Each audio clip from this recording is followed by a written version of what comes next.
ಏನಾಗಿದೆ ಈಗ ಮೇಡಮ್ ಅವ್ರದ್ದು ಏನಿದೆ ಸರ್ವೆ ನಂಬರು ಅದು 90/27 ಅಂತೇಳಿ ಮೆನ್ಷನ್ ಆಗಿದೆ. ಪುಷ್ಪ ಅವ್ರದ್ದು ಇಲ್ಲೇನಾಗಿ ಸೀರೀಸ್ ಆಫ್ ಟ್ರಾನ್ಸಾಕ್ಷನ್ ಆಗಿದೆ 1980s ಹಿಡಿದು ಒಬ್ಬರಿಂದ ಒಬ್ಬರಿಗೆ ಫ್ಲೋ ಆಗಿದೆ. ಪ್ರಾಪರ್ಟಿ ಏನಿದೆ ಫ್ಲೋ ಆಗಿದೆ. ಮೇಡಮ್ ಕೂಡ ಇದನ್ನು ಪರ್ಚೇಸ್ ಮಾಡಿದ್ದಾರೆ. 1981 ಇದು ಅಲಿನೇಷನ್ ಆಗಿದೆ. ಈಗ ಆಪೋಸಿಟ್ ಪಾರ್ಟಿ ಅವ್ರು ಏನು ಕ್ಲೇಮ್ ಮಾಡ್ತಾ ಇದ್ದಾರೆ ಅಂದರೆ ಆಪೋಸಿಟ್ ಪಾರ್ಟಿ ಅವ್ರು ಏನು ಕ್ಲೇಮ್ ಮಾಡ್ತಾ ಇದ್ದಾರೆ ಅಂದರೆ 5 ಗುಂಟೆ ಜಾಗ ಇರೋದು ಅಂತೇಳಿ. ಬಟ್ ಈ ಪ್ರಾಪರ್ಟಿ ಏನಿದೆ ಇದು 60/40 ಸೈಟು. ಇದು 60/40 ಸೈಟ್ ಆಗಿದೆ.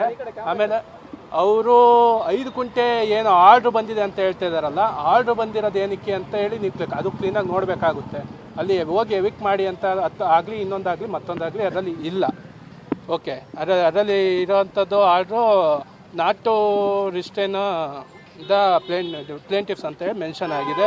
ಇವರು ಯಾವುದೇ ರೀತಿಯಾದಂಥ ಆರ್ಡರ್ ಇಲ್ದಲೆ ಹೋಗಿ ಅಲ್ಲೋಗಿ ಜಾಗನ ಇದು ಮಾಡಿದ್ದಾರೆ ಸರ್.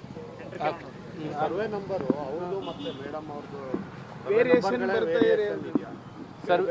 ಖಾತೆ ನಂಬರು ಅದು ಸರ್ವೆ ನಂಬರು ಖಾತೆ ನಂಬರ್ ಸರ್ವೆ ನಂಬರ್ ವ್ಯತ್ಯಾಸ ಇದೆ, ಬೇರೆ ಇದೆ ಸರ್. ಇಲ್ಲಿ ಏನಾಗಿದೆ ಅಂದರೆ ಅಲಿನೇಷನ್ ಆದಮೇಲೆ ಅದು ಸೈಟ್ ಏನಿದೆ ಅದು ನಮ್ಮ ಮೇಡಮ್ ಅವ್ರ ಹೆಸರು. ಅಂದರೆ ಅದೇನು ಪ್ರಾಪರ್ಟಿ ಕೋಡ್ ಆಗಿದೆ ಫರ್ದರ್. ಅಂದರೆ ಅವ್ರು ಕ್ಲೇಮ್ ಮಾಡ್ತಿರೋದು ಬರೀ 5 ಗುಂಟೆಗೆ ಸರ್. ಈ ಸೈಟ್ ವಿಚಾರ ಅಲ್ಲ, ಅವ್ರು ಕ್ಲೇಮ್ ಮಾಡ್ತಿರೋದು 5 ಗುಂಟೆಗೆ ಸರ್. ಆದರೆ ಆ ಜಾಗ ಇದೆ ಅಲ್ವೋ ಬೇರೆ ಹಾಂ ಅವ್ರು ಕ್ಲೇಮ್ ಮಾಡ್ತಿರೋದು ಸರ್. ಈಗ ಇದೆ ಅದೇ ಕ್ವಶನಲ್ಲಿ ಇರೋದು ಅದೇ ವಿಚಾರ ಸರ್.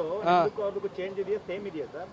ಸರ್ ಅದು ಸರ್ವೆ ನಂಬರು ಸೇಮ್ ಇದೆ, ಬಟ್ ಕೋಡ್ ಆಗಿರೋದು ಅದು ವೇರಿಯೇಷನ್ಸ್ ಇದೆ ಸರ್. ಕೋಡಲ್ಲಿ ವೇರಿಯೇಷನ್ ಇದೆ. 5 ಗುಂಟೆ ಜಾಗ ಎಲ್ಲ ಇದು ಬಂದ್ಬಿಡತ್ತಾ ಅಂತ, ಈ ಜಾಗನೂ ಬಂದ್ಬಿಡತ್ತಾ ಅಂತ 5 ಗುಂಟೆ ಜಾಗ ಸರ್. ಈಗ 5 ಗುಂಟೆ ಜಾಗ ಬಂದಿರಲಿ, ಇದೇನು ಫರ್ದರ್ ಏನು ಈಗ ಡಿಸ್ಪ್ಯೂಟ್ ಇದೆ, ಇದು ಕೋರ್ಟಲ್ಲಿ ಇರೋದ್ರಿಂದ ನೆಕ್ಸ್ಟ್ ಏನು ಆರ್ಡ್ರ್ ಬರುತ್ತೆ ನಾವು ಅದ್ರ ಮೇಲೆ ಮಾತಾಡ್ತೀವಿ.